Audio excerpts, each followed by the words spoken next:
Père, je veux te rendre grâce, que ton nom soit exalté. Je mets une demande solennelle au devant de ton saint trône, au nom suprême de Jésus, afin que tu me donnes, par ton habileté et ta grâce, l'aptitude d'enseigner la parole, de prêcher, de prophétiser.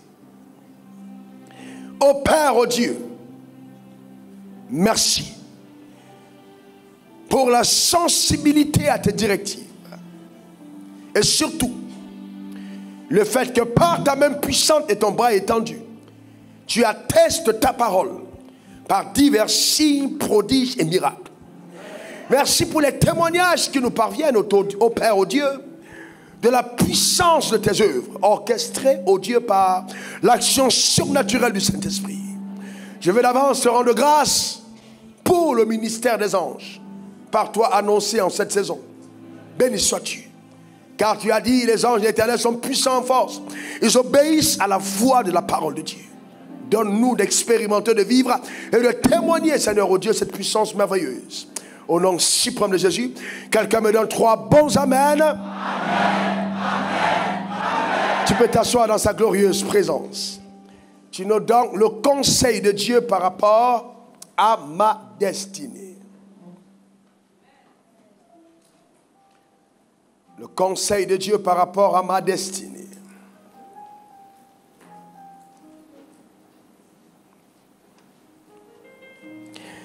Il est écrit, Jérémie 1, verset 5. On va lire ensemble. Avant que je t'eusse formé, on peut aller ensemble, dans le ventre de ta mère, je te connaissais. Et avant que tu fusses sorti de son sein, je t'avais consacré, je t'avais établi prophète des nations. Psaume 139, verset 12 à 16. Même les ténèbres ne sont pas obscures pour toi. La nuit brille comme le jour, et les ténèbres comme la lumière. C'est toi qui as formé mes reins, qui m'as tissé dans le sein de ma mère. Je te loue de ce que je suis une créature si merveilleuse. Tes œuvres sont admirables et mon âme le reconnaît bien. Mon corps n'était point caché devant toi lorsque j'ai été fait dans le lieu secret, tissé dans les profondeurs de la terre. Quand je n'étais qu'une masse informe, tes yeux me voyaient, et sur ton livre étaient tout inscrits les jours qui m'étaient destinés avant qu'aucun d'eux n'existe. Romains 8, versets 28 à 31. Nous savons du reste que toute chose concourt au bien de ceux qui aiment Dieu, de ceux qui sont appelés selon son dessein. Car ceux qu'il a connus d'avance, il les a aussi prédestinés à être semblables à l'image de son Fils, afin que son Fils fût le premier-né entre plusieurs frères. Et ceux qu'il a prédestinés, il les a aussi appelés. Et ceux qu'il a appelés, il les a aussi justifiés. Et ceux qu'il a justifiés, il les a aussi glorifiés. Que dirons-nous donc à l'égard de ces choses? Si Dieu est pour nous, qui sera contre nous? Eh bien, ces derniers temps, vous m'entendez dire, avec insistance, que le temps est une parenthèse de l'éternité. Eh bien, c'est une vérité. Dieu dit à Jérémie, Jérémie, avant que tu ne sois dans le ventre de ta mère, je te connaissais. De façon évidente, ce texte nous donne de comprendre que dans l'action de Dieu, nous existons avant de naître. Dans la naissance n'est pas notre commencement, mais notre révélation à l'humanité. Quand nous naissons, nous sommes révélés. Quand nous naissons, nous apparaissons dans le monde physique.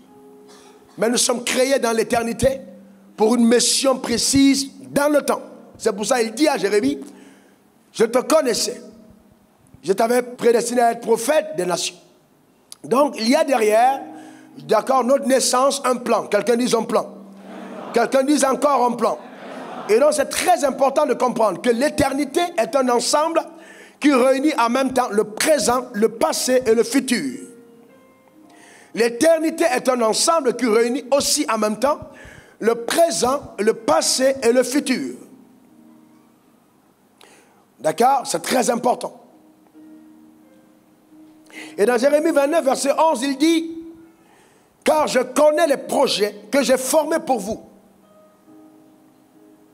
Les projets que j'ai formés sur vous, dit l'Éternel, projets de paix et non de malheur, afin de vous donner un avenir et de l'espérance. Donc Dieu parle d'un projet qu'il a formé sur vous. C'est-à-dire que ta naissance est la révélation d'un projet de Dieu qui est en marche. Puisqu'il dit, je connais les projets que j'ai formés sur vous. Le projet n'est pas formé pour toi, mais il est formé sur toi. C'est ça la grande différence. C'est-à-dire que sur ta personne est rattaché un plan. Et donc, il n'y a que par ta personne que ce plan s'accomplira effectivement. Parce que c'est sur toi que le projet est formé. Pas sur ton voisin, mais sur toi. Je suis en train d'annoncer à quelqu'un que le projet que le ciel a arrêté pour ta vie s'accomplit en cette saison au nom suprême de Jésus. Donne-moi le meilleur des amens. Dis encore amen. Et vous voyez, c'est pourquoi il est important que quand nous entendions la voix de Dieu, qu'on soit dans le monde ou qu'on soit dans l'église, quand Dieu nous appelle, il est important de ne pas résister. Dans Apocalypse 3, verset 20, il dit, « Voici, je me tiens à la porte et je frappe. Si quelqu'un entend ma voix et ouvre la porte, j'entrerai chez lui et je souperai avec lui et lui avec moi. » Donc quand Dieu frappe à ta porte, il faut bien l'ouvrir à porte. Parce que quand tu ouvres la porte, il entre. Et quand il entre, c'est pour une vie d'intimité avec toi. C'est pour t'aider à accomplir les desseins et les plans qui sont rattachés sur ta personne. Il est important d'ouvrir la porte de son cœur à Dieu. Quelqu'un me donne le meilleur des amens. Quelqu'un dise encore amen. Il dit, ceux que j'ai connus d'avance, je les ai prédestinés. Donc préparés pour une destination. C'est pour ça qu'il t'a connu d'avance. Et frères et sœurs, Dieu te connaît d'avance. Dis à ton voisin, Dieu te connaît. Dis-le encore très bien, Dieu te connaît. Et c'est pourquoi, frère, écoutez-moi attentivement, il ne faut pas être fataliste, mais il faut vraiment être de ceux qui ont la révélation du plan divin, rattaché à leur existence. C'est ce que j'appelle la destinée prophétique. Ta destinée est prophétique parce que ta destinée coopère avec des plans que Dieu a arrêtés d'avance. C'est très important. C'est pour ça qu'il dit, ceux que j'ai connus d'avance, je les ai aussi prédestinés. Et ceux que j'ai prédestinés, je les ai aussi appelés. Je les ai aussi appelés. Je les ai aussi appelés. Donc quand Dieu t'appelle et que tu entends sa voix, n'endurcis pas ton cœur. Et il y a deux dimensions de l'appel. La première dimension, c'est sortir du monde pour le royaume des cieux. Si tu entends la voix de Dieu, n'endurcis pas ton cœur. Quand Dieu t'appelle, c'est parce qu'il sait qu'il est le temps pour toi d'accomplir les desseins qui sont rattachés à ta vie. Et tu ne regretteras jamais d'avoir répondu à l'appel de Dieu. Donne-moi le meilleur des amens. Et cette saison de ta vie, il est possible que tu passes par certains combats, par certains défis. Les gens autour de toi ont comme l'impression que, en fait, depuis que tu as donné ta vie au Seigneur, tu as gâché les plans glorieux qui étaient rattachés à ton existence parce qu'apparemment les choses ne marchaient pas comme avant. Mais Dieu m'envoie comme un prophète de Dieu afin que la parole qui est rattachée à ton existence depuis l'éternité, le rouleau de la vie de Dieu rattaché à ta personne, puisse arriver à démonstration en cette saison au nom suprême de Jésus. Donne-moi le meilleur des amens. Dis encore amen. Dis après moi, c'est ce qui arrivera. Encore. Personne n'aura l'occasion de se moquer de ton Dieu longtemps. Ce n'est pas possible du tout. Il dit, ceux que j'ai appelés, je les ai aussi justifiés. Eh bien oui, frères et sœurs, dans le schéma de Dieu par rapport à notre destinée, il est prévu des moments de difficulté. Il est prévu des moments d'adversité. Il est prévu même des moments où tu as l'impression que le ciel t'a abandonné. Il est même prévu des moments où il peut même t'arriver de douter de l'existence de Dieu. Et te demander, est-ce que cette histoire d'église, ça en vaut même la peine d'y être? Voyez-vous, ça peut arriver. Mais vous voyez, toutes ces choses, comme la Bible dit, vont concourir à ton propre bien. Parce que justement, plus la vallée sera profonde, plus le désert sera grand, plus la gloire de Dieu sera davantage immense à ton égard. Dieu n'abandonne pas ceux qui l'appellent. Donne-moi ton meilleur amen. Dieu n'abandonne pas ceux qu'il appelle. J'entends Dieu me dire, reçois ton bébé surnaturel. Je l'entends tout de suite, reçois ton bébé surnaturel. Reçois ton bébé surnaturel. Donc Dieu, quand il t'appelle, ce qu'il veut faire, il veut démontrer à l'humanité, je lis exactement, au monde entier qu'il achève toujours ce qu'il commence. Note-le. Quand Dieu t'appelle, il a le dessein de montrer à l'univers qu'il achève toujours ce qu'il commence. Moi, je te pose la question, qui t'a commencé? C'est Dieu. Ce n'est ni ton père, ni ta mère. Amen. Ni ta soeur, ni ta tante, ni ton pasteur. Quand Dieu t'appelle, c'est qu'il veut parfaire, achever l'œuvre qu'il a commencée. Il s'appelle l'alpha et l'oméga. Il est le commencement et la fin. Je te déclare aujourd'hui au nom suprême de Jésus, parce que Dieu a commencé son œuvre dans ta vie, il achèvera dans la gloire au nom suprême de Jésus. Et chaque fois que Dieu achève une œuvre, il achève dans la gloire. Il achève dans la gloire. Donne-moi ton meilleur amen. Dieu veut justifier, démontrer à l'univers entier que tu es son ouvrage et qu'il ne t'a jamais régné. Ça, c'est très fort. Que tu es son ouvrage, tu es son image et il ne t'a jamais régné et il ne te régnera jamais. C'est pour ça que Jésus a dit, je ne te délaisserai point, je ne vous abandonnerai point. Dieu ne t'a pas oublié. Il ne t'a surtout pas oublié. Il ne t'a surtout pas régné. Et je veux dire à quelqu'un cette soir que tu n'es pas venu sur la terre accompagner les autres. Tu as aussi l'image et la ressemblance de Dieu. Donne-moi ton meilleur amen. Donne-moi ton meilleur amen. Touche ta main sur ton ventre et enfante ce que Dieu a mis en toi. Mets la main sur le ventre. Mets sur le ventre.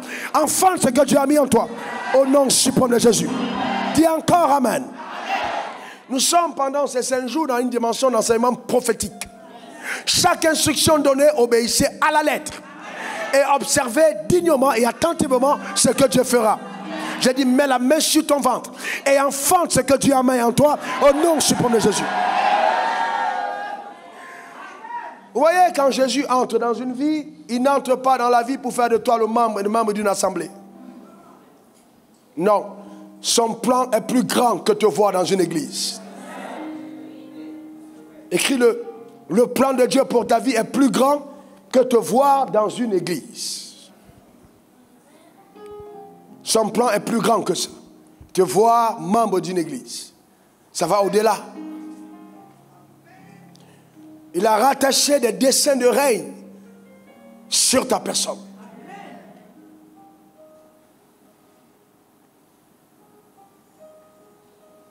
Est-ce que tu comprends ça? Rattaché sur ta personne. Et Dieu est tellement bon. Il dit, ceux que j'ai connus d'avance, je les ai prédestinés. J'ai connu d'avance, je les ai prédestinés. Imaginez, comme j'ai souvent eu à le dire, ton père et ta mère sont ensemble. Les deux sont en relation d'amour. Peut-être même ce n'est pas l'amour. Peut-être que même dans ton cas, c'était un viol. Ou alors dans ton cas, c'était l'erreur de ta mère. Qu'importe. Derrière, il y avait un plan. Derrière, il y avait un plan divin. Personne n'arrive sur terre par hasard. Et donc, dans ce lieu-là, les spermatozoïdes sont relâchés vers l'ovule.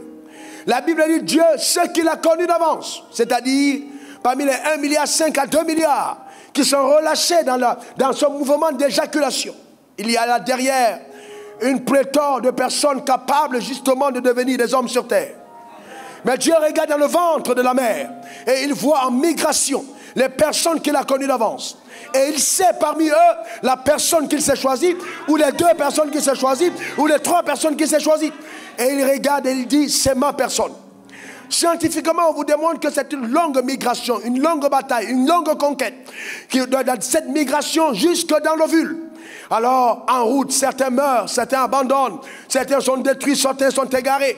Mais il y a un brave que personne ne connaît, Il y a un brave que personne n'a encore vu, qui est en train de faire une migration stratégique vers l'ovule et qui est assisté par Dieu. Il y a quelqu'un dedans qui est en train d'aller et la main de Dieu descend et la main de Dieu le touche et la main de Dieu le porte et il commence à accélérer et il dépasse les autres et il entre dans l'ovule. Je suis en train de te rappeler que cette brave personne, c'était toi. Donne-moi le meilleur des amens. C'était toi. Dis encore amen. Et c'est beau ce que la science explique. Une fois que l'ovule est entré, alors ça, tout se referme. Les autres viennent et ils cognent à la porte. La porte est déjà fermée. Parce que celui qui avait été choisi est déjà entré. Alors commence une lente migration et mutation à l'intérieur du ventre de la mère. Souvent la mère ne sait pas ce qu'elle porte. Souvent la mère ne sait même pas qu'elle est enceinte. Souvent elle ne réalise pas. Les règles même peuvent commencer à continuer de couler. Mais l'enfant est en train de prendre place. Et puis un jour la femme réalise qu'elle commence à cracher. Elle commence à avoir des problèmes. Elle va faire des tests. On dit, tu es enceinte. Elle dit, j'ai un enfant. Dieu dit, non, tu as un projet. Tu as mon projet dans ton ventre. Quelqu'un dise encore amen. Je veux te dire cette nuit, en vertu des pouvoirs que le ciel m'a conférés, si tu es sorti victorieux de toutes ces étapes, tu ne seras pas englouti par une quelconque bataille sur la terre. Au nom suprême de Jésus. Donne-moi ton meilleur amen. Dis encore amen. Souvent, dans des moments d'adversité et de bataille, quand les choses semblent être difficiles pour toi, rappelle-toi de cette étape. Ça te fera beaucoup de bien. Essaie de te souvenir de ces moments-là, ça te fera beaucoup de bien. Pourquoi ça te fera du bien? Parce que tu ne savais pas prier, tu ne savais pas jeûner, tu n'es venu à aucun séminaire, tu n'as fait aucune offrande, tu n'as donné aucun argent, mais la main de Dieu était sur ta vie. C'est pas maintenant que Dieu va s'arrêter. Notre Dieu est extraordinairement bon. J'ai dit notre Dieu est extraordinairement bon. Notre Dieu est un bon Dieu et le diable est un mauvais diable. Donne-moi le meilleur des amens. Dis encore amen. Crie après moi, mon Dieu est un bon Dieu. Encore. Une troisième fois. Ton Dieu est un bon Dieu. Et c'est le diable qui est un mauvais diable. Alléluia. Un mauvais diable. Dieu a un plan pour ta vie. Dieu a un plan pour ta vie. Et c'est beau parce que le bien va toujours vaincre le mal. L'essentiel c'est que Dieu t'aime. C'est que Dieu soit avec toi. Et qu'il ne t'a pas abandonné. Et qu'il ne t'a pas régné. Alléluia. Amen. Il ne t'a pas régné. Il ne t'a pas abandonné. Ton pasteur peut te lâcher. Ta femme peut te lâcher. Ta mère peut te lâcher. Ton père peut te lâcher. Tes meilleurs amis peuvent te lâcher. Mais le Dieu que tu adores, celui qui t'a conçu, celui qui t'a créé, ne t'abandonnera jamais. Reçois la main de Dieu qui te touche et te visite maintenant. Au nom suprême de Jésus. Dis encore amen. Et vous voyez, il est tellement bon que quand l'homme a chuté, quand le premier homme a péché et a été privé de sa gloire, Dieu a fait quelque chose d'extraordinaire. Dieu a conclu une alliance avec pour seule intention de ramener l'homme dans la domination qui est la sienne. Et dans le jardin d'Éden, quand Adam et Ève et Adam, dans l'ordre, ont mangé de ce fruit, Dieu demande à Adam, où es-tu? Adam, tu es où? Il dit, j'ai entendu ta voix, j'ai eu peur, je me suis caché. Il dit, mon fils, qu'est-ce qui t'arrive? Est-ce que tu as mangé le fruit de l'arbre que j'ai interdit de manger? Et il dit, non, non, papa, c'est pas moi, c'est la femme que tu m'as donnée. Il se tourne vers la femme. Et il dit, femme, oh, la femme dit, non, papa, s'il te plaît, c'est le serpent qui m'a trompé, c'est lui qui m'a séduite. Et donc, Dieu ne va pas avoir de discussion avec le serpent, parce qu'il sait clairement qu'il n'a rien à faire avec le serpent. Il a tout à voir avec les créatures à son image, selon sa ressemblance. Et il dira au serpent, la sémence de la femme écrasera ta tête, mais tu lui mordras le talon.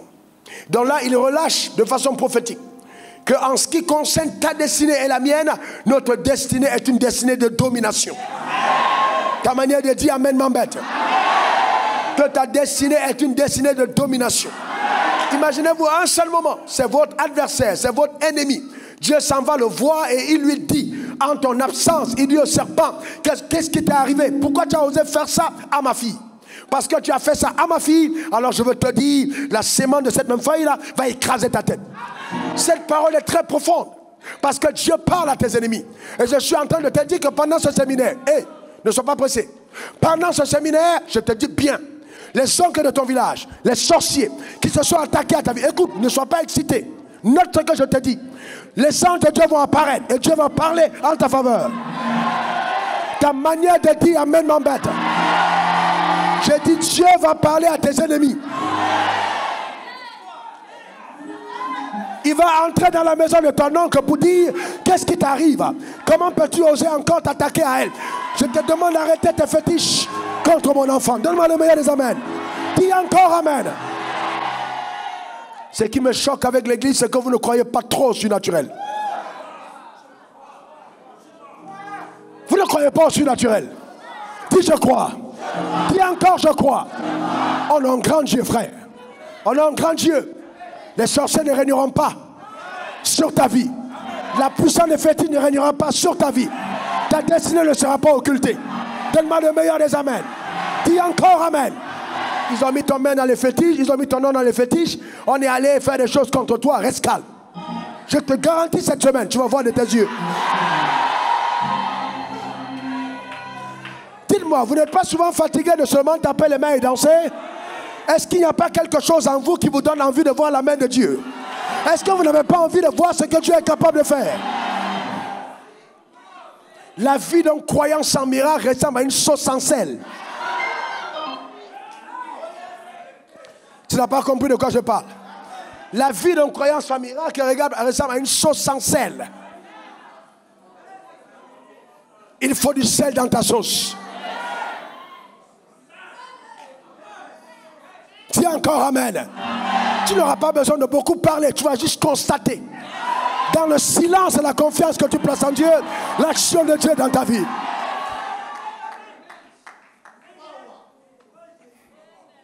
Notre Dieu est grand. Dis mon Dieu est grand. Dis encore mon Dieu est grand. Et donc quand tu le fis, notre Dieu ayant parlé à l'ennemi, ayant donné de façon claire à l'ennemi l'évidence que la domination reviendra entre les mains de l'homme, il va donc faire quelque chose pour rendre cela, pour sceller ce qu'il a fait. Il va prendre un animal qui va tuer et il va faire couler le sang et il va couvrir la nudité de l'homme et de la femme. C'était là pour la première fois que l'homme allait s'habiller. Pour la première fois. Le premier vêtement cousu dans l'univers a été cousu par Dieu. Et ce vêtement n'était pas seulement pour couvrir ton corps, mais c'était pour couvrir ta nudité. Il y a une différence entre couvrir son corps et couvrir sa nudité. Dieu venait couvrir ta nudité. Il venait couvrir ta nudité. Il venait bâtir une alliance. Parce qu'en versant le sang, il était en train de contracter une alliance. L'alliance c'est un pacte, l'alliance c'est un contrat conclu entre deux parties, où les deux parties prennent des engagements l'un vis-à-vis des autres. Dieu a pris des engagements à ton égard. Ta manière de dire amen m'embête. Dieu a pris des engagements à ton égard. Dis amen. Et dans cet engagement qu'il a pris, il a signé, tu domineras. Tu écraseras la tête du serpent. Mais il a aussi dit tout de même que le serpent te mordra le talon. Mais quel est le problème s'il te mord le talon, alors qu'il est revenu par Jésus pour dire que le serpent, d'accord, va vous mordre, mais ne vous feront aucun mal. Là, il dit, le serpent te mordra, mais il n'y aura pas de problème. Donc, il dit le talon, tu vas être mordu sur le talon, mais plus tard, Jésus vient dire, ok, donc vous saisirez les serpents. Donc, les serpents vont même te mordre, mais comme tu es déjà immunisé, la morsure ne pourra rien te faire. Jésus t'a garanti que les morsures du serpent ne pourront pas te détruire. Ah, que quelqu'un dise encore amen. Répète après moi à haute voix, je suis divinement immunisé. Par l'alliance que j'ai avec Dieu, par Jésus-Christ. Dis encore amen. Dis encore amen. Donc l'alliance c'est un contrat, c'est un pacte que Dieu a conclu à l'égard avec les hommes. Il a conclu pour nous. Pour nous, un pacte, une alliance, un contrat conclu. Et Dieu a pris des engagements à ton égard. Il a pris des engagements. Et vous savez, vous pouvez avoir un contrat d'affaires et vous dénoncez le contrat d'affaires. Vous pouvez avoir un contrat de bail, vous dénoncez le contrat de bail. Mais vous ne pouvez pas dénoncer un contrat qui est scellé par le sang. Vous voyez, scellé par le sang sans avoir des conséquences. L'alliance que Dieu a scellée avec les hommes est une alliance immuable. Avec une capacité on ne peut pas briser cette alliance sans conséquences fâcheuses. Impossible. D'ailleurs, même les alliances de mariage qu'on peut briser, c'est des alliances paxées. les alliances de ces faux mariages qui sont contractés hors des desseins de Dieu. Chaque alliance scellée par le sang est une alliance éternelle. On ne peut pas l'interrompre sans conséquence. Et plus le sang a de la valeur, plus l'alliance est forte. C'est pourquoi certains d'entre vous, vos parents, ou même vous-même, vous êtes allés chez les féticheurs. On a demandé un coq, on a demandé un canari, on a demandé après certaines choses et un peu d'argent. Ou alors un mouton. Et on l'a tué, et on l'a versé, et on a parlé, et tu as cru qu'on te protégeait. Alors qu'on était en train de te sceller dans une alliance terrible qui a parlé contre ta destinée. Mais je te garantis, après avoir écouté le message de demain, je n'aurai même pas besoin de prier. Les chaînes vont tomber elles-mêmes de tous les recoins. Donne-moi le meilleur des amens. Dis encore amen. Le drame, c'est qu'on a beaucoup de ministères de délivrance et très peu de personnes délivrées. Il est important que tu vives la liberté. Dis, je suis libre en Jésus. Non, dis-le encore. Alléluia. Il a conclu une alliance, un pacte. Et plus le sang est important, plus l'alliance est forte. Et cette alliance-là est conclue pour nous. Nous parlerons de ça pendant ce séminaire, pendant justement le plan de Dieu pour ta destinée. Nous parlerons du rôle de ce sang, ce précieux sang, son rôle incroyable pour ta vie et ta destinée. Dont le pacte a été scellé. Et dans ce contrat, Dieu a des engagements à ton égard. Mais toi aussi, tu as des engagements à l'égard de Dieu. Dis amen. Dis encore amen. Et vous voyez, dans l'alliance de sang, nous partageons les passifs. Quelqu'un dit passif. Quelqu'un dit passif. C'est pourquoi tes dettes seront payées. Quelqu'un dit passif. C'est-à-dire, s'il y a quelque chose que tu dois à Satan, ce ne sera plus à toi de payer la dette. Après avoir entendu ce que tu vas entendre, Dieu lui-même réglera la dette. Amen. Ta manière de dire amen m'embête. Parce que vous partagez les passifs et les actifs.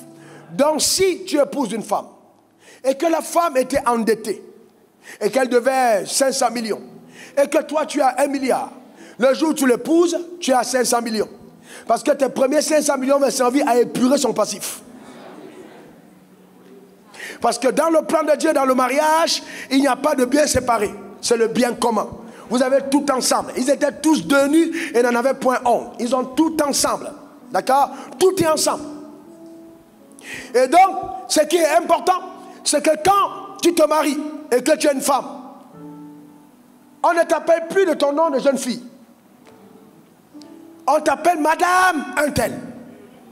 Pourquoi? C'est pour révéler que ce que tu as été de par le passé n'est plus assez éloquent sur ta personne. Quelqu'un me donne le meilleur des amens. Donc si ton mari s'appelle Trump et que c'est Donald Trump, président de l'Amérique, et que toi tu étais une ancienne prostituée, ça ne change rien. Parce que tu deviens Madame Trump. Et ça, n'en déplaise à tes camarades de classe, n'en déplaise à tes copines, n'en déplaise à tes amis et à tes cousines. Le problème, c'est que tu es marié à Donald Trump. Donc, tu es Madame Trump. Aux États-Unis, on ne te permet plus de marcher comme tu veux dans la ville. On va t'affréter une garde rapprochée. On va t'imposer même de ne plus fréquenter les mêmes salons de coiffure. Parce que tu es devenue Madame. Ah, ça c'est important. Donc il y a des copines que tu ne verras plus n'importe comment parce que tu es devenue Madame. Et donc si la femme d'un chef d'État peut avoir autant de privilèges, qu'en est-il de la femme de Dieu?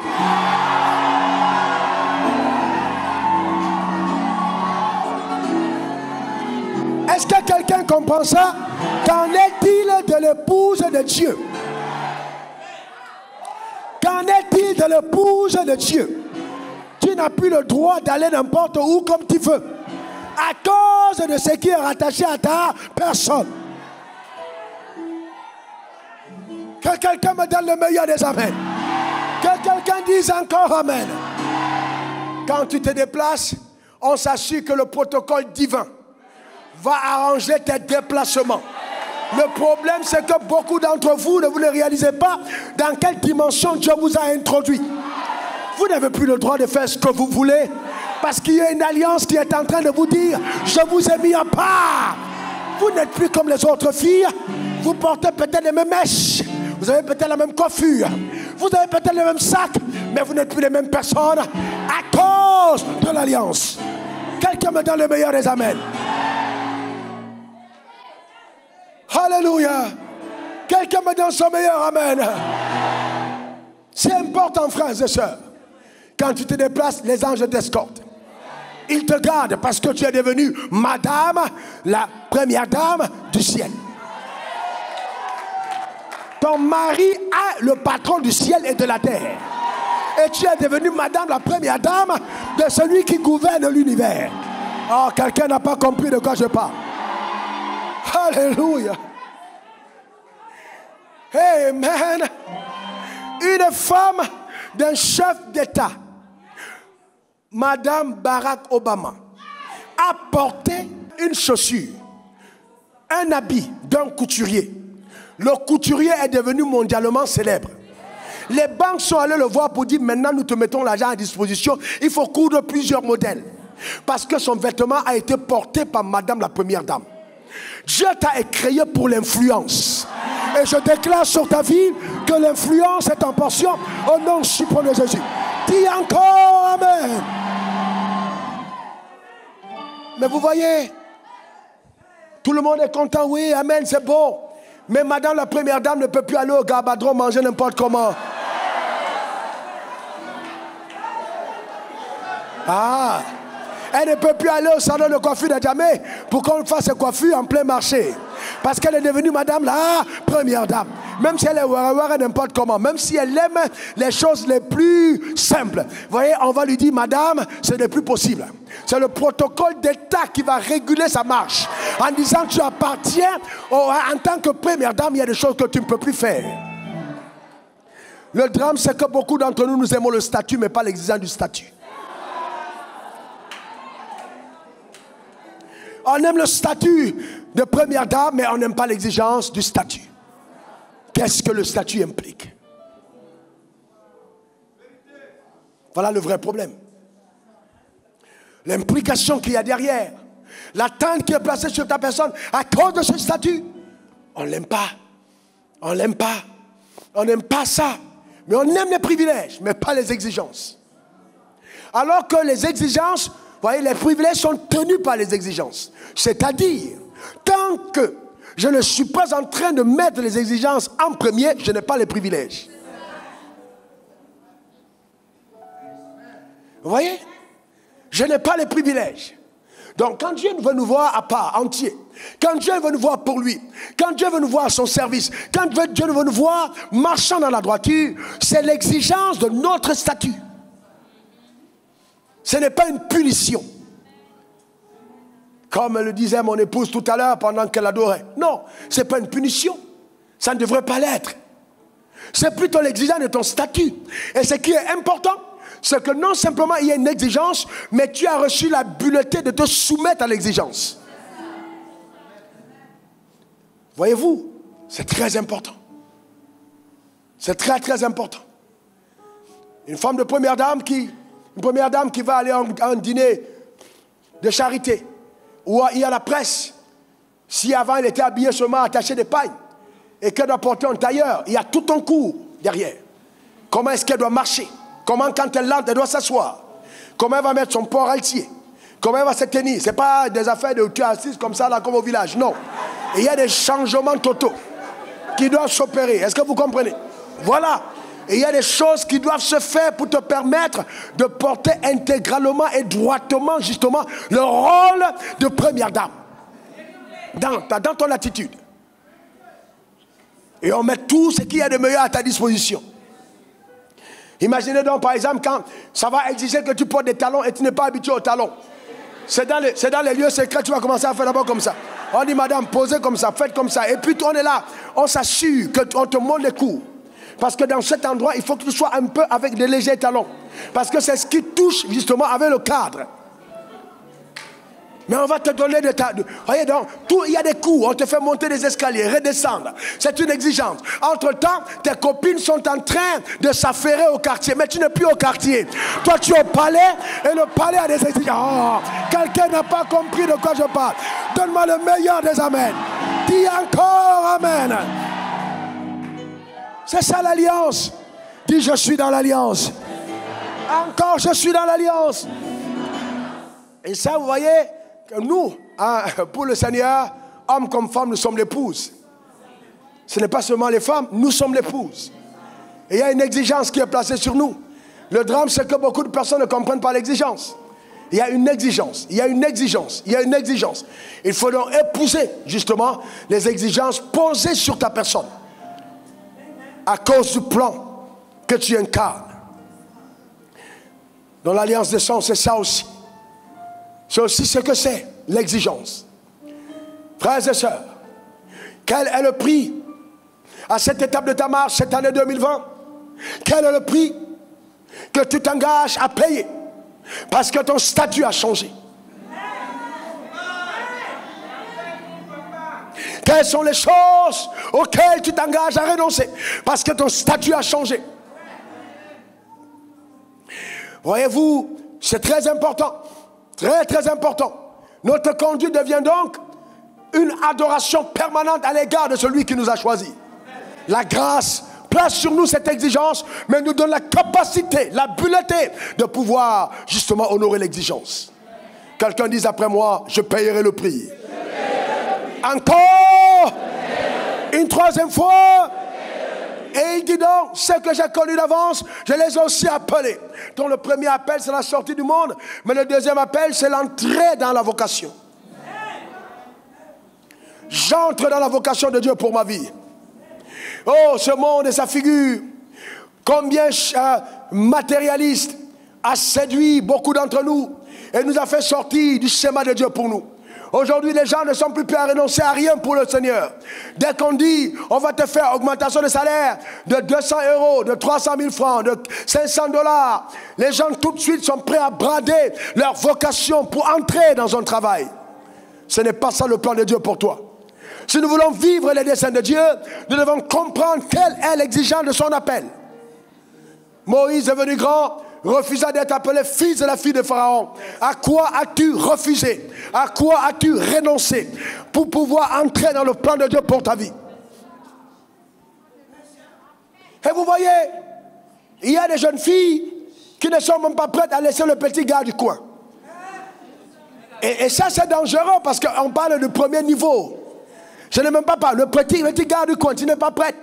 Et tu dis, hey, je suis la tête dans la quai, je suis la tête dans la quai. Sinon, ce n'est pas de ça qu'il s'agit.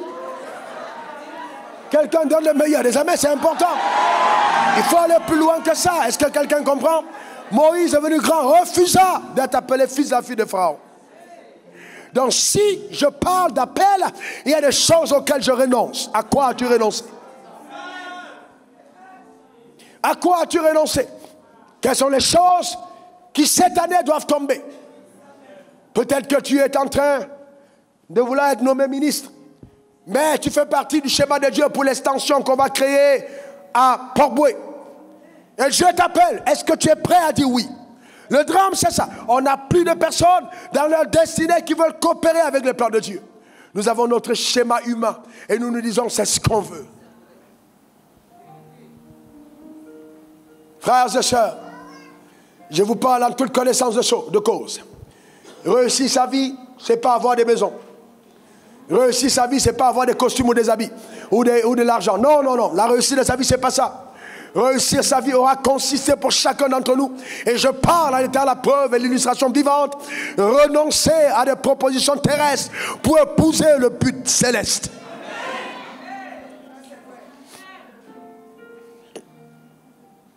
Donc, tant que nous déplaçons les exigences et nous voulons aller vers la récompense, nous allons laisser la croix pour aller vers les promesses du diable. Donc, il faut toujours que sur le chemin de ta marche se retrouve la croix de ton appel. Et le drame, c'est que certains d'entre vous avez des copines, que vous avez une bande d'amis charnels et pécheresses qui sont en train d'influencer votre marche glorieuse. Comment pouvez-vous être la première dame du ciel et continuer d'avoir des amis dans la prostitution de la terre? Dieu dit, adultère que vous êtes, ne savez-vous pas que l'amour du monde est inimitié contre Dieu? C'est-à-dire, quand j'aime le monde, je ne suis pas en train d'aimer Dieu. On ne peut pas aimer le monde et puis aimer Dieu. C'est ce que Dieu dit de sa propre bouche.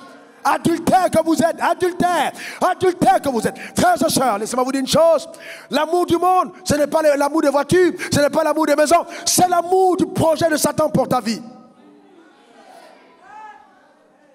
Écoute-moi très bien, écoute-moi très attentivement. Le drame, c'est que l'évangile doit redevenir l'évangile. Oui, je dis, c'est l'amour du plan de Satan pour ta vie. Tu ne rencontreras jamais. J'ai dit bien, note-le jamais avec J majuscule, A majuscule, M majuscule, A majuscule, I majuscule, S majuscule. Jamais la table du Seigneur sans être passé à côté de la table du diable. Jamais. Impossible. Le drame, c'est ça. Et quand on voit le révérend Franck monter en avion en première classe ou aller en jet privé, etc., le problème, c'est que les gens commencent à regarder l'avion et les jets, commencent à regarder peut-être la position dans laquelle il est, mais ils ne comprennent pas le sacrifice qu'il y a derrière. Et en fait, pendant que toi, tu es en train de le regarder et que ta chef fait ning, ning, ning, ning, il n'est même pas conscient de ce dans quoi il monte. Il est en train de voir comment Dieu rend facile le but qu'il doit atteindre pour le royaume. Il n'est pas attardé sur les choses autour. Il est en train de poursuivre sa course pour servir les desseins de Dieu. C'est de ça qu'il s'agit. Il s'agit d'un plan de Dieu. Nous devons sortir de la petitesse. Quelqu'un m'a envoyé un message, il m'a dit, est-ce que tu as entendu ce que les gens disent sur toi sur les réseaux sociaux? J'ai dit non, qu'est-ce qu'il y a? Je n'ai même pas le temps pour ça, je suis tellement... Il m'a dit non, il y a quelqu'un qui est en train de raconter des choses concernant les panneaux. J'ai commencé à rire, je lui ai dit, oh, laisse tomber tout ça. Il dit non, pasteur, je me suis énervé, j'ai dit, reste calme. Il n'y a pas à t'élever pour ça, frère. Il n'y a pas... Et j'ai dit, j'aime ce frère, que Dieu le touche, que Dieu le gagne, que Dieu l'embrasse. Parce qu'en fait, vous ne pouvez pas réfléchir au-delà de la connaissance de Dieu que vous avez. Vous ne pouvez pas avoir un mondain qui pense comme Dieu. Non. Si vous êtes du monde, vous pensez comme le monde. Si vous êtes de la bassesse, vous pensez dans la bassesse. Tout dépend de ce que vous avez dans le cœur. Mais nous qui avons connu le véritable, on ne descend plus dans la boue. Quelqu'un me donne le meilleur des amens. Quelqu'un dit encore amen. Oui, Dieu me bénira au point où sur au moins 100 pays, chaque année, il y aura des affiches pour parler de Jésus-Christ. Aucun problème. Aucun problème, frère. Si vous saviez, mes frères, si vous saviez, je vous dis la vérité, si vous le saviez, alors votre regard changera. La figure de ce monde passe, votre vie passe, les choses passent, ta maison passe, ta femme passe, toi-même tu passes, tout ce que tu as passe. Si vous saviez, frère, il y a des choses pour lesquelles vous n'allez plus jamais donner votre cœur. Si vous saviez, frères et sœurs, qu'en fait, et je vous dis en vérité devant le trône de la grâce, devant Jésus qui nous a rachetés, si vous saviez que la meilleure façon d'avoir les choses, c'est régner ces choses. Si vous saviez que la meilleure façon de posséder des choses, c'est de ne pas les posséder. Si vous saviez que la meilleure façon de conquérir les richesses, c'est de les abandonner. Si vous saviez, frères et sœurs, que Jésus est plus précieux que ces choses, je vous garantis, vous allez vivre différemment. Si vous saviez. Si vous saviez, frère. Si vous saviez. Oh Dieu. Oh Dieu. Oh Dieu. Si vous saviez, frère, que Dieu veut que chacun d'entre nous soit heureux. Et que le monde nous présente une séduction juste temporaire. Et que personne dans le monde, ni Satan lui-même, ne peut te proposer ce que Dieu ne t'a pas réservé. Si vous saviez qu'il détient toutes choses entre sa main. Si simplement vous saviez. Frères et sœurs, certains d'entre vous quitteraient le lit cette nuit pour dormir à même le sol. Tellement vous êtes embrasés, emportés par la révélation de l'amour de celui qui vous a conçu. Si vous saviez qu'il y a un plan pour vous, il y a un plan rattaché sur vous. Si vous saviez que le Dieu qui vous a appelé ne mange jamais et qui tient toujours ses promesses. Si vous saviez que le découragement arrive quand le but n'est plus loin. Si vous saviez qu'il tient le monde entre ses mains. Si simplement vous le saviez, les choses allaient être différentes.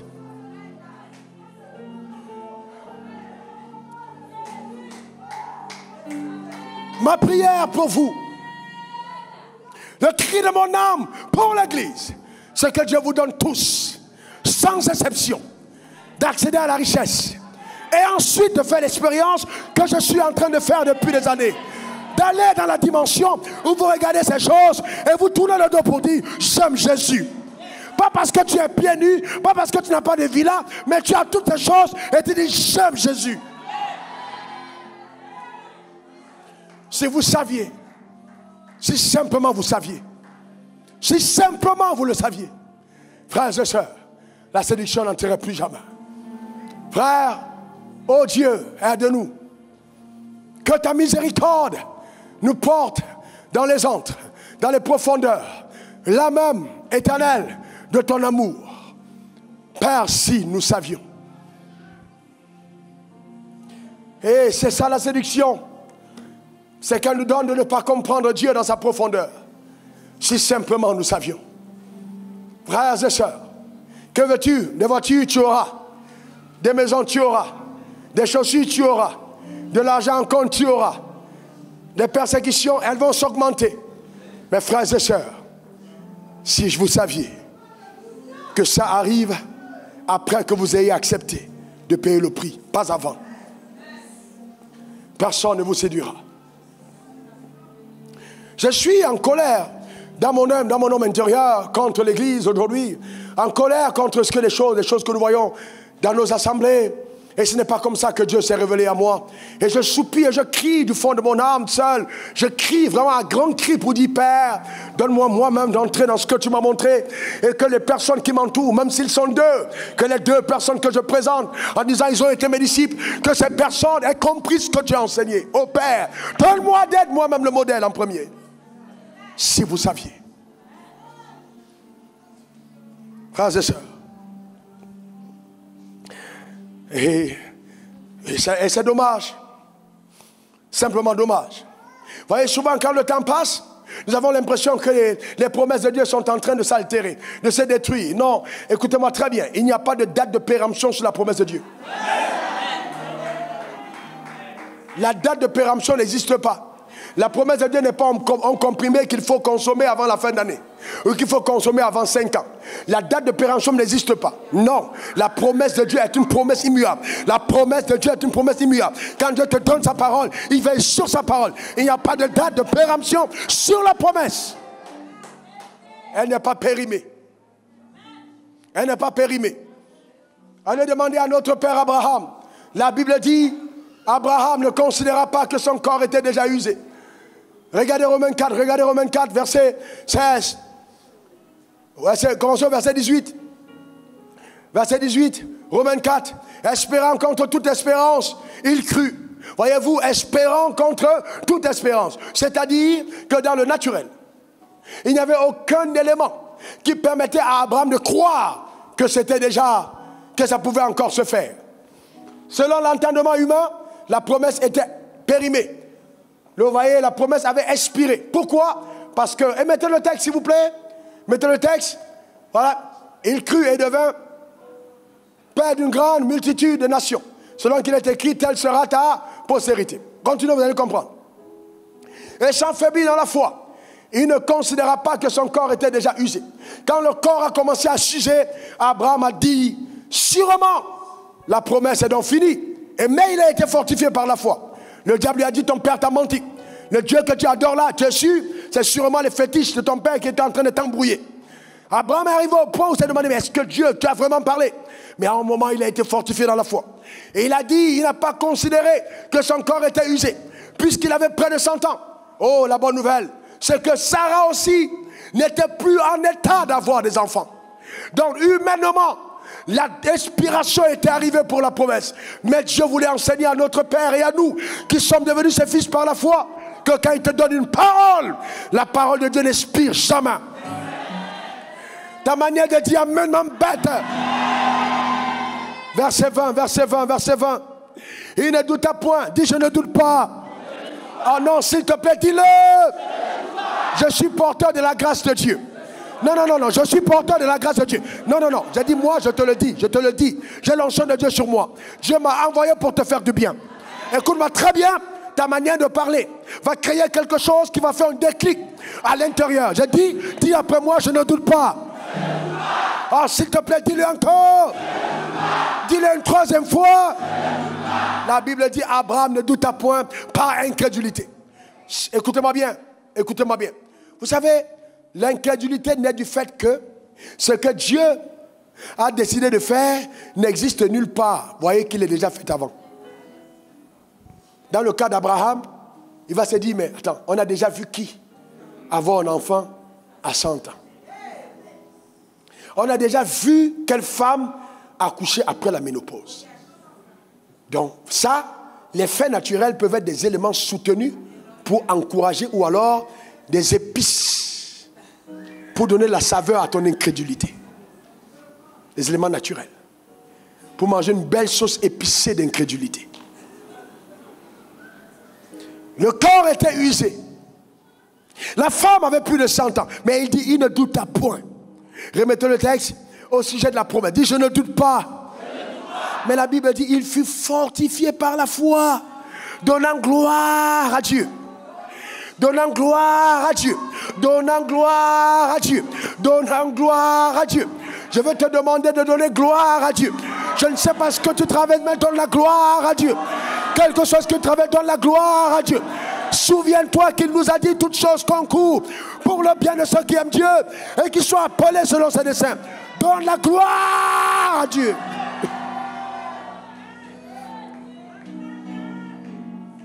Et ayant la pleine conviction que ce que Dieu promet, il est capable de l'accomplir.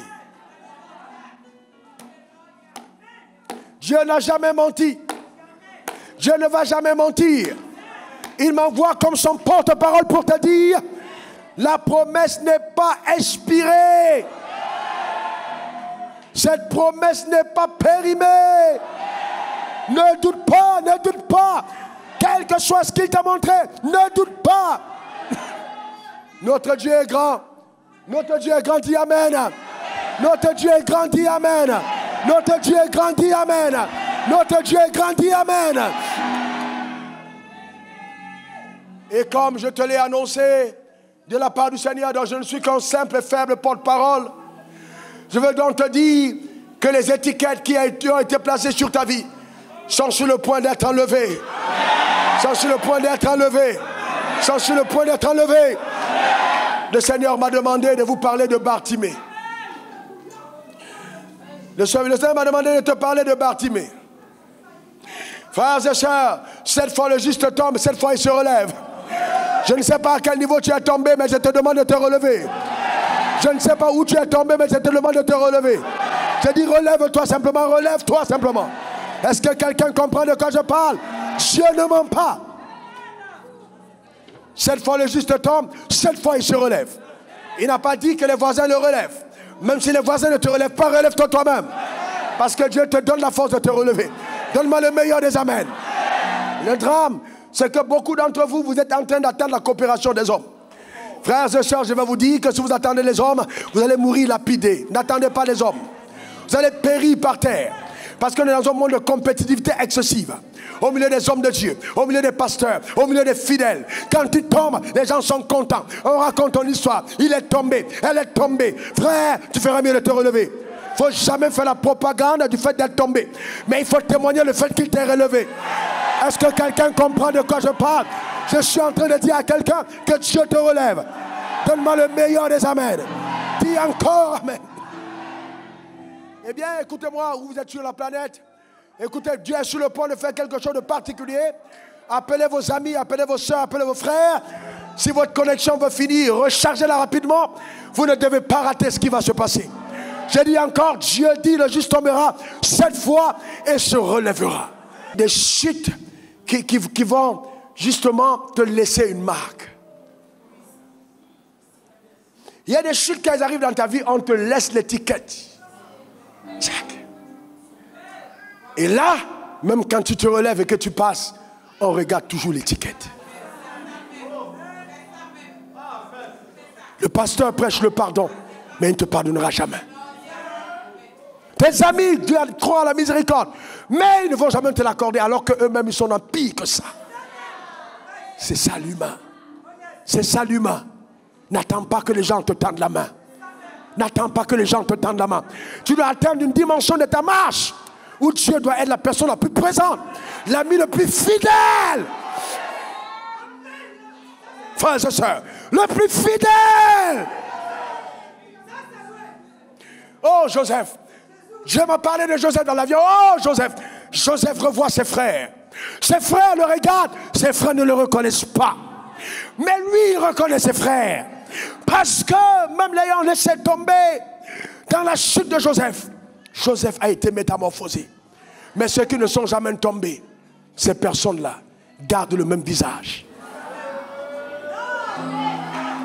Quand Jésus a chuté et que descendu dans les régions de la terre, quand il est ressorti, c'était un visage glorieux. Quand on a regardé, c'était la lumière.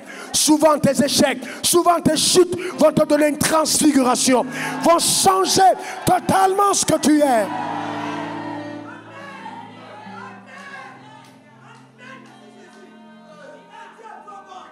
Joseph a regardé ses frères. Oh Dieu, que Dieu nous donne ce cœur. Que Dieu me donne ce cœur. Il a regardé ses frères qui l'ont vendu. Il a chassé tout le monde. Tellement il était ému de les revoir. Content. Il dit, vous avez planifié le mal pour moi. Mais Dieu, en fait, vous a utilisé. Il vous a utilisé pour que je vienne ici afin que vous ne mouriez pas de faim. Je suis venu ici pour que vous n'ayez plus faim. Je suis venu ici pour qu'au temps de la famine, vous soyez gardés. Est-ce que quelqu'un comprend de quoi je parle? Il a pleuré. Il les a baisés d'amour. Le grand Joseph.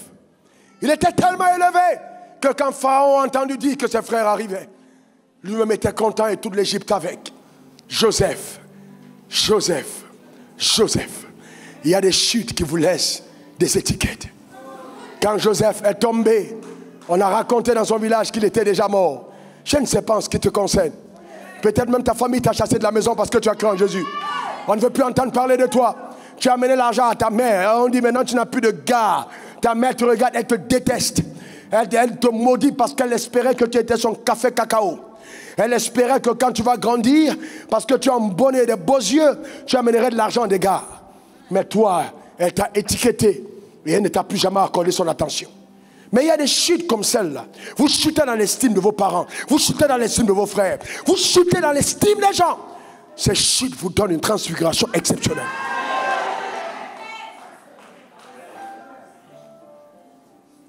Dieu m'a demandé de te parler de Bartimée. Quelqu'un dit après moi Bartimée. Oh mon Dieu. Marc 10, verset 46 à 52. Tandis que nous terminons ce message, que l'ange de l'Éternel, que les anges qui sont assignés au mandat que je transporte, et ceux qui ont été annoncés par Dieu pour cette saison, pendant ce séminaire, que ces anges commencent à opérer partout, à débloquer les portes fermées, au nom suprême de Jésus, à faire tomber le feu dans les endroits où ton nom a été prononcé. Que l'ange de Dieu se déploie dans toute sa majesté, pour guérir, pour restaurer, pour bénir, pour relever, pour redonner l'espérance. Que l'ange de l'Éternel agisse sur la terre, qu'il parcourt la terre du nord, qui est le sud, de l'est à l'ouest, et agisse avec force au nom suprême de Jésus. Donne-moi ton meilleur amen. Donne-moi ton meilleur amen. J'aurais dit à quelqu'un, Dieu a dit relève-toi. Il n'a pas dit ton pasteur doit te relever.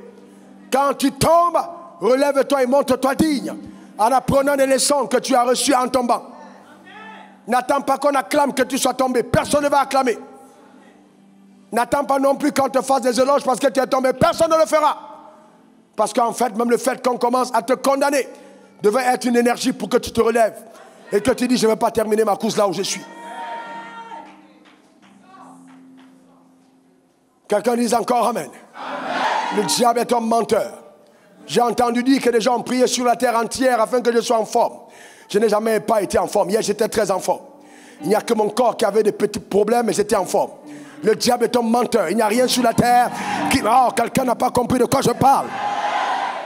Dis, je marche par la foi. Déclare-le encore. Encore. Alléluia. Quelqu'un dit Bartimée. Marc 10, verset 46 à 42. Ils arrivèrent à Jéricho. Et lorsque Jésus en sortit avec ses disciples et une assez grande foule, le fils de Timée, Bartimée, mendiant aveugle. Oh mon Dieu, mendiant aveugle. Ça, c'est deux qualificatifs terribles. Mendiant aveugle, assis au bord du chemin. Il entendit que Jésus de Nazareth, que c'était Jésus de Nazareth, et il se mit à crier. Fils de David, aie pitié de moi. Plusieurs le reprenaient.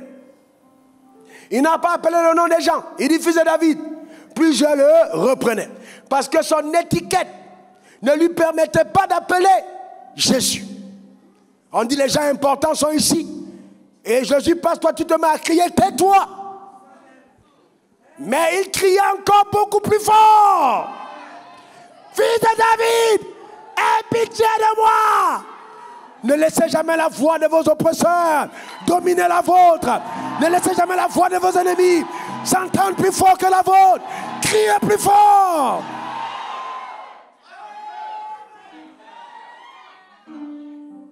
Oh, mon Dieu, mon Dieu.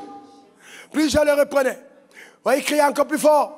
Et la Bible dit, Jésus s'arrêta. Oh, oh, Jésus s'arrêta. Le but des cris des gens qui l'empêchaient de parler, c'était de boucher les oreilles de Jésus. Et Jésus s'arrêta. Et Jésus dit, appelez-le. Voilà un homme étiqueté, mendiant, aveugle. Certains d'entre eux, parce qu'il lui avait donné une pièce, quand il passait en route, pensaient à détenir son sort. Il y a des gens qui t'ont aidé. Ils t'ont pris dans la chambre des étrangers. Ils t'ont gardé chez eux. Mais demain, ils te trouveront au palais. Ta manière de dire amène m'embête. Ce n'est pas parce que tu as hébergé quelqu'un qu'il est ton esclave. Tu ne tiens pas la vie de quelqu'un entre ta main. C'est pas parce que tu as hébergé quelqu'un que tu as sa destinée. Quand il entrait dans le ventre de sa mère, il y avait un projet rattaché sur lui. Derrière lui, il y avait un projet. Tu ne tiens pas sa vie. Tu ne tiens pas sa vie. Il y a un projet derrière. Il y a un projet sur lui. Quel que soit l'endroit où il s'en va, le projet le poursuit. Parce que c'est le projet de Dieu. Est-ce que quelqu'un comprend de quoi je parle? C'est le projet de Dieu.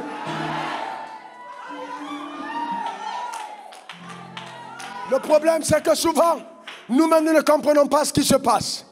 Imaginez Joseph dans la citerne. La Bible dit la prospérité l'accompagna. Pourquoi? C'était le projet formé sur lui. On va le vendre aux enchères, la prospérité l'accompagne. On l'amène chez Potiphar, la prospérité l'accompagne. Il y a toujours une main invisible derrière toi pour conduire tes pas. Elle est là, elle est là, elle est là, elle est là. Elle est là, elle est là, elle te touche, elle est là. Elle est là pour restaurer ta vie, elle est là. Cette main est là, elle est là pour agir. Elle est là, cette main, pour toucher ta destinée. Elle est là, la main.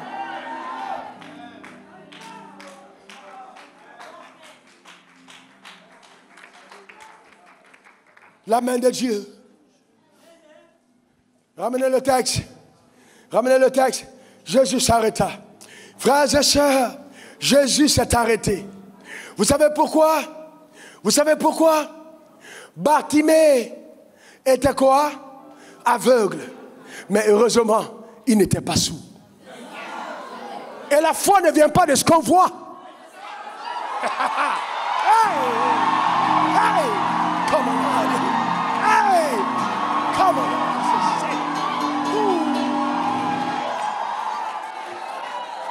La foi ne vient pas de ce qu'on voit. Est-ce que quelqu'un comprend? Je suis en train d'appeler Bartimée! Bartimée! Bartimée! Bartimée! Bartimée!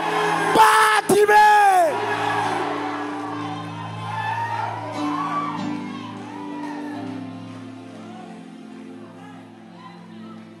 La foi ne vient pas de ce qu'on voit. La foi vient de ce qu'on entend. Et ce qui est intéressant, frère, il n'a pas dit Jésus. Et là où il a troublé Jésus, il a dit fils de David. En disant fils de David, il a montré que son handicap des yeux ne pouvait pas bloquer sa compréhension de Dieu. Frères et sœurs, il est possible que tu ne vois pas. Je ne vois pas ma prospérité. Je ne vois pas mon mariage. Je ne vois pas mes enfants. Je ne vois pas ma promotion. Je ne vois pas ci. Je ne vois pas ça. Et que tu sois en train de mendier parce que tu ne vois pas. Ça ne veut pas dire que Dieu ne peut pas changer radicalement ton histoire. Non! La foi ne vient pas de ce qu'on voit. Si simplement tu savais que tes yeux peuvent ne pas voir, mais ton cœur peut voir. Fils de David, aie pitié de moi. Jésus s'est arrêté. Remettez le texte. Il va dire, appelez-le. Il a dit quoi? Appelez-le. Regardez comment les gens sont méchants et comment est-ce qu'ils peuvent être bons en même temps. La méchanceté a changé parce que le regard de Jésus s'est attaché sur la personne. Je suis en train de dire à quelqu'un que ton étiquette est en train d'être enlevée. L'étiquette est en train d'être enlevée. Jésus s'est arrêté. Remettez le texte, remettez le texte, remettez le texte. La Bible dit, ils l'appelaient. Ils appelaient. Ce n'est pas Jésus qui a appelé. Ce sont les mêmes gars qui disaient, tais-toi, tais-toi, tais-toi. Ils ont changé de discours. Et comment ça dit, Bartimée, Bartimée, dépêche-toi, Jésus t'appelle. Le discours de tes adversaires est sur le point de changer. Est-ce que quelqu'un comprend le code? Sur le point de changer. Appelez-le. Appelez-le. Il l'appelait. Parce que ça ne venait pas d'eux. Le maître avait dit, appelez-le. Tes ennemis seront obligés. Ils seront contraints. Appelez-le. Il y a des gens qui ne vont plus dormir tant qu'ils ne sont pas revenus te voir pour te demander pardon parce qu'on a dit appelez-le.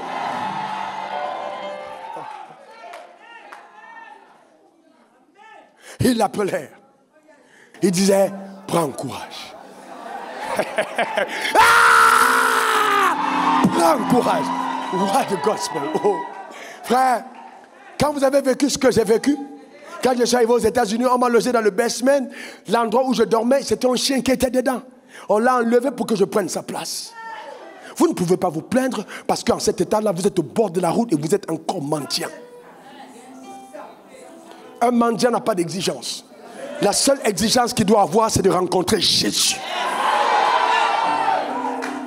Le mendiant n'exige pas le nombre de pièces qu'on met dans la poche pour le mettre. C'est un bien n'importe quoi. Il prend. Et surtout quand tu es mendiant aveugle, tu as plus seulement à reconnaître les pièces en touchant. Et souvent le billet de 500 peut avoir, comme le billet de... Tu ne sais pas trop, mais tu es en aveugle et mendiant. Mais Jésus dit appelez-le. Ils disent prends courage. Prends courage. Il t'appelle. Prends courage. Lève-toi. J'imagine là autour de lui, les gens qui viennent maintenant le lever. Et il y a des personnes maintenant pour devenir importants, pendant que ils vont, c'est eux maintenant. Viens. Ouais, maintenant, Bartimée n'avait pas de téléphone. Assieds-toi. Alors, ils viennent. Ah, viens, ils t'appellent. Et maintenant, c'est eux qui lui disent. Viens. Parce que pour venir à Jésus, il fallait qu'il soit escorté. Et Jésus n'a pas dit, viens. Jésus a dit, appelez-le.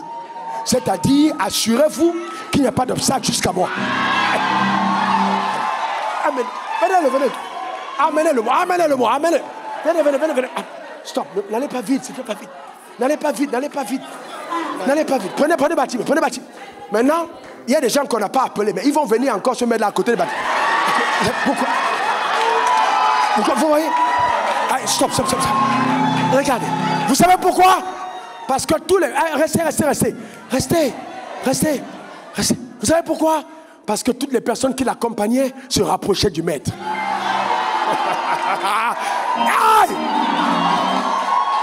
C'est-à-dire toutes les personnes qui le rappellent. Il y a toujours des gens comme ça. Ils sont là pour t'escorter. Bartimée ne voit pas, mais Bartimée est devenu la star. Les gens qui voient l'escorte, Jésus l'appelle. Si simplement tu savais. Hey, mon frère. Bartimée, faites-le venir. Attention, attention. Quand Bartimée arrive, tous les obstacles, il y a des gens qui portent même ses pieds. Tellement il faut faire venir Bartimée. On le soulève. Le maître a besoin de toi. Il l'a amené. Je vois les gens qui t'ont combattu te porter vers ta destination. Je les vois t'amener là où tu attends que tu sois. Est-ce que quelqu'un comprend de quoi je parle? Je vois la gloire de Dieu te toucher et te visiter. Au nom suprême de Jésus. Donne-moi le meilleur des amens. Dis encore amen.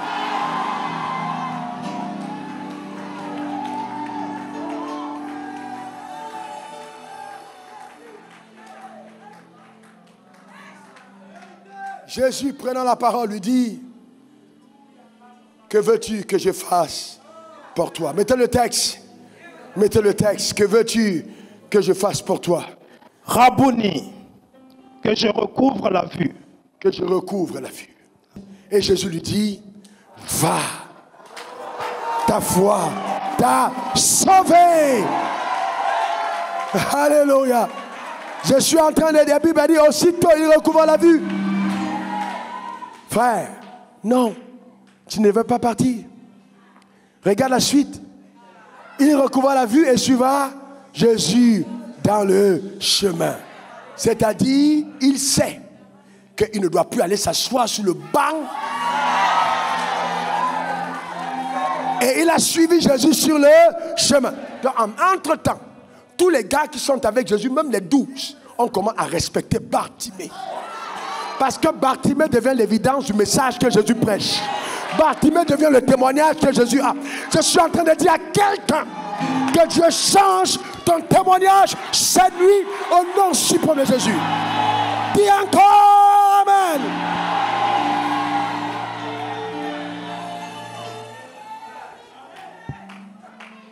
Et vous savez, Bartimée n'était pas sourd et Bartimée n'était pas muet. Vous savez la clé? Jamais que les gens ne parlent plus fort que vous à votre sujet. Que jamais les gens ne parlent plus fort que vous concernant votre vie. Jamais. Vous devez être la personne qui fasse entendre la voix la plus forte. Il a été restauré. Et cette nuit, le Seigneur te restaure. Ta manière de dire amen m'embête. Quel que soit l'endroit où tu es sur la planète Terre, cette nuit, ce jour, le Seigneur te restaure au nom suprême de Jésus. Lève-toi comme ça, commence à parler à Dieu. Fais entendre ta voix vers le ciel. Commence à parler à Dieu. Parle à Dieu là où tu es. Parle à Dieu, parle à Dieu, parle à Dieu.